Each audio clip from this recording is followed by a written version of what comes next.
şahane bir ağacın altında. İzleyenler de evdeyken bu alanın böyle çıkacağını bence fark etmemiştir. Ormanın içinde hem taş binayı hem de lüks hayatı bana yaşatan bir ev oldu burası. Çok güzel bir piyanomuz var. Maalesef çalmayı bilmiyorum ama tüm ahşaplar dediğim gibi İtalya'dan gelmiş. Bu ev yaprak dökümünü hatırlattı. Yani neden bilmiyorum ama. Şöyle bakalım. Hepsi de dolu. Hatta alt tarafta da bir parti alanı var. Yine aşağıda misafir evimiz var. Misafirim geldiği zaman eyvah buradan gitmez bence. Yani çünkü buraya oturun ve şöyle bir karşınıza bakın dedi. Ben bu anı size bir yaşatmak istiyorum. İnsan burada izole o diyor kendini. Yani kaybolmak isterse çok rahat kaybedebilir kendini. Şu alan çok güzel. Yine buradan Detoks alanı diyebilir miyiz? kesinlikle diyebiliriz. Keyifli olur. Seviyoruz biz bunu galiba, Evet. değil mi?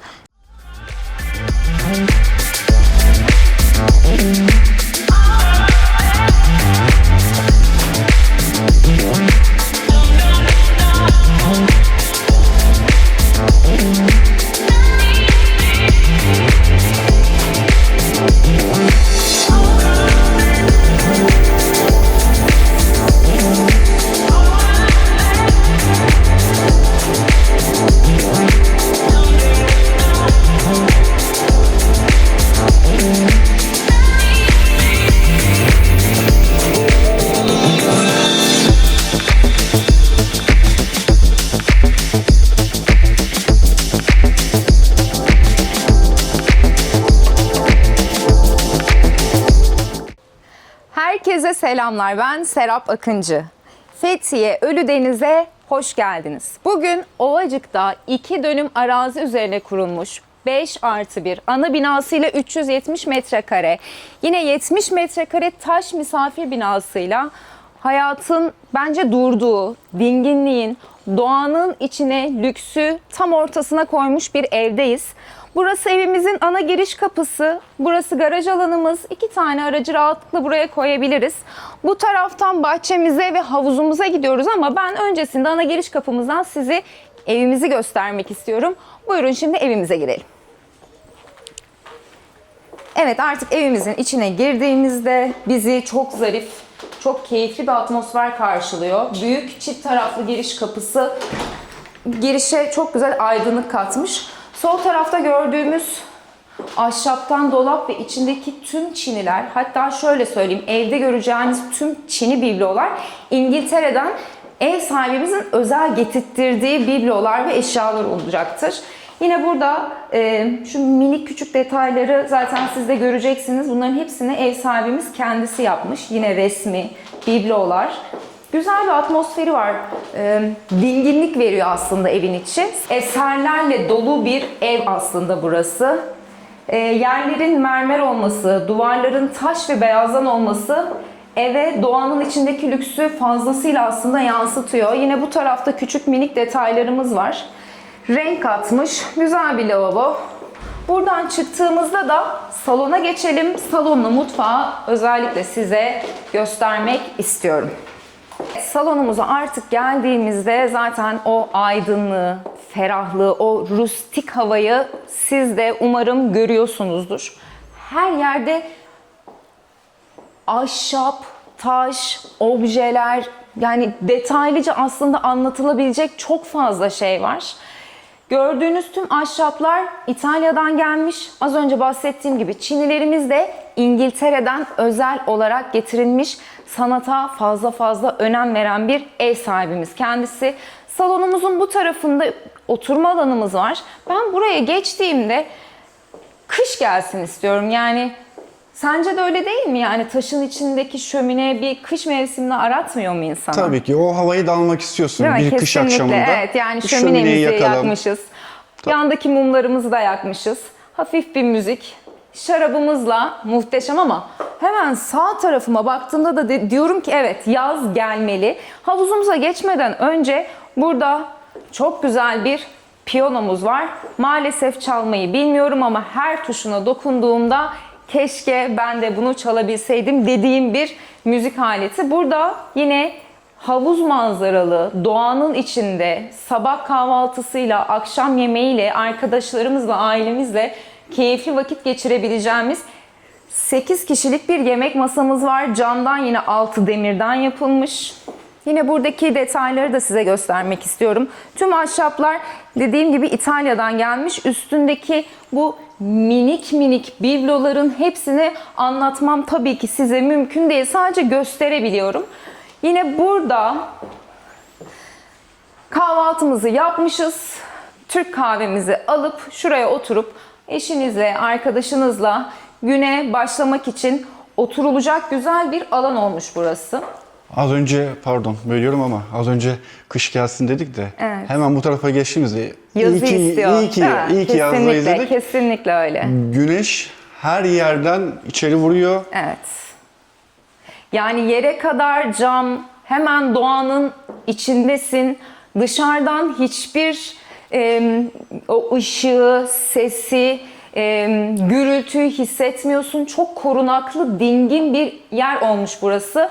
Yine ev sahibimiz, ayrıca emlakçımızın söylediğine göre zaten ağaçların hepsi çok yaşlı. Gölgeyi, serinliği, hışırtıyı bize çok net gösteriyor. Yine bu tarafa geçtiğimizde de çalışma alanımız var. Burası bana bu ev yaprak dökümünü hatırlattı. Yani neden bilmiyorum ama o bir Ali Rıza Bey'in çalışma alanıymış gibi. Çok güzel olmuş. Yine burada içki koleksiyonu, kitaplarıyla muhteşem, farklı bir karakter alanı olmuş. Evin içine girdiğimizde aslında her farklı yerde farklı bir karaktere bürünüyor insan. Orada şarabıyla, burada Türk kahvesiyle, burada sanatıyla, orada hobi odasıyla.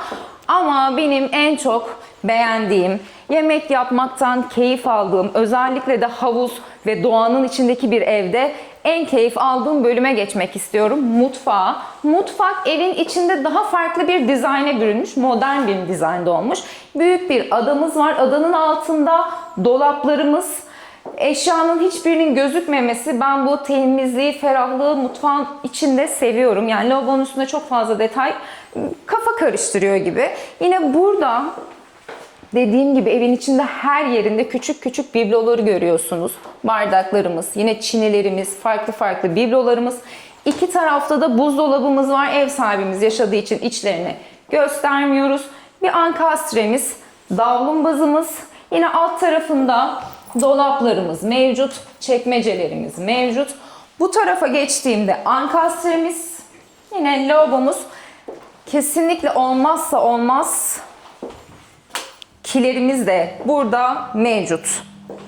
Hemen bu tarafa geçtiğimizde yemek masamız, mutfağa yakın olması hem de cam olması modern dizayna aslında uyum sağlamış. Buradaki şarap dolabını da hemen şöyle bakalım. Hepsi de dolu. Şahane ya, yani yazıyla, kışıyla evin her yerinde farklı farklı hissiyata bürünüyorsunuz. Taştan kolonlarımız, cam avizelerimiz, ahşaptan pervanemiz, her alana, her şeyin dokunuşunu aslında yaratmış. Buradan havuzumuza direkt çıkabiliyoruz. Evin zaten en tatlı özelliklerinden bir tanesi. Şuradan hemen minicik bir size göstereceğim. Çünkü burayı size en son anlatmak istiyorum. Hemen salonumuzdan kahvaltımızı yapıp yemeğimizi yiyip hazırlanıp havuzumuza çıkabiliyoruz. Buradan da şimdi üst kata yatak odalarımızı gezelim. Evet, artık üst katımıza çıktığımızda bu katta 4 tane yatak odası ve banyolar var. Evin içini gezerken galerinin içini geziyor gibi hissediyorum kendimi. Ahşaplar, Buda heykelleri, camlar, avizeler. Ya şahane bir yatak odası burası. Ahşaptan büyük boy aynamız, Buda heykelimiz. Yine aşağıdaki yer mermer zemin ve taş duvarlarla uyum halinde bir yatak odası olmuş. Olmazsa olmaz giyinme odamız. Burası ana yatak odası. Buradan az önce göstermiş olduğum havuza, yani aslında terasa çıkıyoruz. Diğer odalardan da çıkıyoruz aynı şekilde. Muhteşem bir ortam. Babadağ teleferik manzarasıyla, burada yine çayımızı kahvemizi içeceğimiz oturma alanıyla, çiçeklerimizle, bize eşlik eden yaşlı ağaçlarımızla, suyun ışıltısıyla Çok güzel bir yerde değil miyiz sence de? Yani insan uzun süre kalmak istiyor burada. Evet. Hazır yaz gelmişken. Evet. Yani yine bahsetmiş olduğum, şimdi oraya gideceğiz ama ben galiba bu sefer de yaprak dökümüne taktım kafayı. Orası da benim için bir yaprak dökümü. Yani her alanda farklı konsepte bürüneceğiniz, hatta alt tarafta da bir parti alanı var. Yine aşağıda misafir evimiz var. Gezecek çok şey var. Detaylarla sizi çok da boğmak istemiyorum. Buradaki alanı da görün istiyorum. Babadağ teleferik manzarasını da gösterirsen çok mutlu olurum. Şimdi diğer yatak odalarımıza geçelim. Hafif o esintiyi hissettin değil mi? Evet. Gelir gelmez. Evet. Yani muhteşem. Ben sakin ve huzuru seviyorum galiba. Buyurun diğer yatak odamıza geçelim. Evet, şimdi diğer yatak odalarına geçmeden önce buranın banyosunu da size göstermek istiyorum. Yine biblolarla, sarkıt avizelerle, sarının ve beyazın uyumuyla bence muhteşem bir banyo olmuş. Gizli bölümde de duş başlığı var. Yani ben buranın tekrardan yerinin ahşap olması, duvarların mermeriyle ya şahane bir yer olmuş. Kendinizi iyi hissedeceğiniz de bir banyo olmuş burası. Şimdi diğer yatak odalarına geçelim. Buyurun. Yine yerlerde mermer detaylarımız, ahşaptan 2 tane yatağımız, yine ahşaptan şahane bir ayna. Burada küçük Babadağ teleferik manzarası olan küçük bir balkonumuz, yine çok tatlı bir balkon. Burada da kendine ait banyosu ve lavabosu var. Diğer yatak odasına geçtiğimizde de burada yine ahşaptan yapılmış, şahane olmuş. Bu çok güzel bir keyif katmış. Dar bir alan ama burayı şık göstermiş değil mi? Yani ortadaki yuvarlak Bu kadar kolon. dar alanda hiç rahatsız etmesi Evet, göze batmıyor yani. Seviyor ev sahibimiz ahşabı. ve güzellik katması yani. Gelip geçerken Kesinlikle burası öyle. kalabalık olmuş demiyorsun. Her evde, her odada aynanın olması beni çok mutlu ediyor. Burada yine şahane bir ahşaptan aynamız. Yine burada küçük bir balkonumuz var. Burası da ana giriş kapısına bakıyor. Çift kişilik yatağımız demirden yine eskitilmiş, çok güzel olmuş. Ahşaptan yine sehpamız mevcut. Diğer yatak odamıza geçtiğimizde de yine bu dolaplar keyifli olmuş. Seviyorum ben bu dolapları. Yine ahşaptan bayağı da kalın güzel bir ahşap. Çift kişilik yatağımız, komodinimiz ve burası çok keyifli. Ön tarafa açılan balkonumuz. Az önceki yatak odasından çıkmış olduğumuz terasımız, balkonumuz. Akşamüstü gün batımında havuzdan çıkıp bir şey atıştırıp duşumuza girdik. Biraz uzandık. Çıktık buraya. Güzel bir Türk kahvesi. Kalabalık gruplar için küçük bir kaçış noktası olabilir mi? Kesinlikle öyle. Ben bir duş alayım. Kesinlikle Biraz dinlenip öyle. geliyorum dediğimizde Kesinlikle. Şuradan burada onları buradan ufak ufak izlemek. Burası Evet. çok keyifli, çok tatlı bir alan olmuş. Her alanda oturabileceğiniz koltuklarımız da mevcut. Yani herkesin izole bir bölümü var aslında. Herkes yatak odasından çıkıp önündeki oturma odasında, oturma alanlarında keyifle vakit geçirebilecek şahane bir teras olmuş burası. Zaten manzarayı çok da fazla anlatmaya gerek yok. Tek tek size zaten söyledik. Teleferik manzarasıyla, havuz manzarasıyla. Şimdi artık bahçemize geçelim.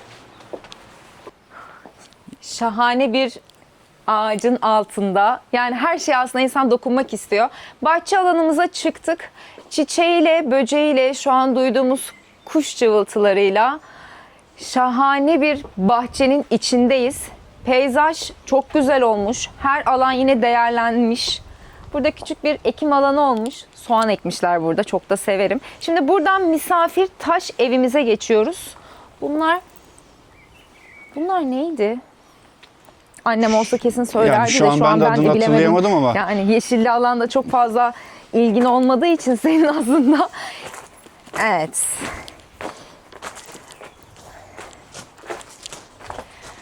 Her ağacın gölgesinden faydalanabileceğimiz yine çok güzel bir hava katmış demirden bir koltuğumuz. Farklı farklı ağaçlar, taşın bol olduğu, gölgenin de bol olduğu, aslında çok sıcak havalarda bile burada bunalmazsın değil mi? Çok fazla çünkü gölge alan var. Kesinlikle öyle. Yani muhtemelen izleyenler de evdeyken bu alanın böyle çıkacağını bence fark etmemiştir. Evet. Bu kadar geniş, ferah, orman hissi veren Kesinlikle öyle. çok geniş bir bahçedeyiz. Sanki böyle şey gibi, her yer bomboş. Zaten ağaçlar o kadar yüksek ki dışarıyı çok fazla görmüyorsunuz. Sadece ben şu an göz hizamda diğer evleri görüyorum ama hissiyatım onlar da yokmuş gibi. Ormanın içinde hem taş binayı hem de lüks hayatı bana yaşatan bir ev oldu burası. Güzel bir çekim oldu değil mi burası? Çok keyifli. Şimdi burası misafir taş evimiz. Ben burayı ilk gördüğümde misafirim geldiği zaman eyvah buradan gitmez bence. Yani çünkü evden ayrı bir alan burası. Bağımsız da bir bölüm. Farklı da bir ambiyans. Ahşap kokusu kapıyı açar açmaz geldi değil mi? Şahane. Yani pervanesiyle, ahşap aynasıyla, yatak başlarındaki abajurlarıyla tek tek detay düşünülmüş. Yani yastıklar bile odaya uyum sağlıyor. Ama buranın banyosu çok güzel. İlk önce bir orayı göstereyim size. Ben en azından bayıldım. Duvardaki bunlar Seramik. seramik değil mi? Evet, bunlar seramik. seramik. Yani beyazın arasındaki o siyah tonlar. Ben banyoda bu konsepti çok seviyorum. Bu duşu da çok seviyorum. Yani evet, herkesin tabii ki zevki ayrıdır ama benim bu evde en beğendiğim banyo burası oldu. Belki size basit kaçmış olabilir ama ben çok beğendim. Yine mermer tezgah, ahşap çekmece, klozetimiz. Burada çok tatlı bir ahşaptan dışarıyı gördüğümüz bir cam alanımız var. Çamaşır makinemiz. Yani burası aslında gelen misafirimizin bizden ayrı yaşayabileceği muhteşem bir yer olmuş. Ben burayı çok sevdim. Burada kalabilirim de aslında. Ne diyorsun? Çekimden sonra bir misafir olmayı teklif edelim. Değil mi? Bir teklif edelim. Evet, şimdi bahçemize iniyoruz. Gözlüğümüzü takalım. Güneş çok güzel. Bu hafta hava yağışlı gösteriyordu ama şansımıza güzel bir havaya denk geldik. Burada da yine taş misafir evimizin mutfağı var. Her şey düşünülmüş bu tarafta. Baksanıza, yani küçük ama her şeyin elinizin altında olduğu bir yer olmuş. Mikrodalgası, bulaşık makinesi, lavabosu, dolabıyla, fırınıyla, ocağıyla, yine gardırop usulü buzdolabıyla, daha ne olsun? Tüm ihtiyacı karşılayacak Daha her ne şey var. olsun?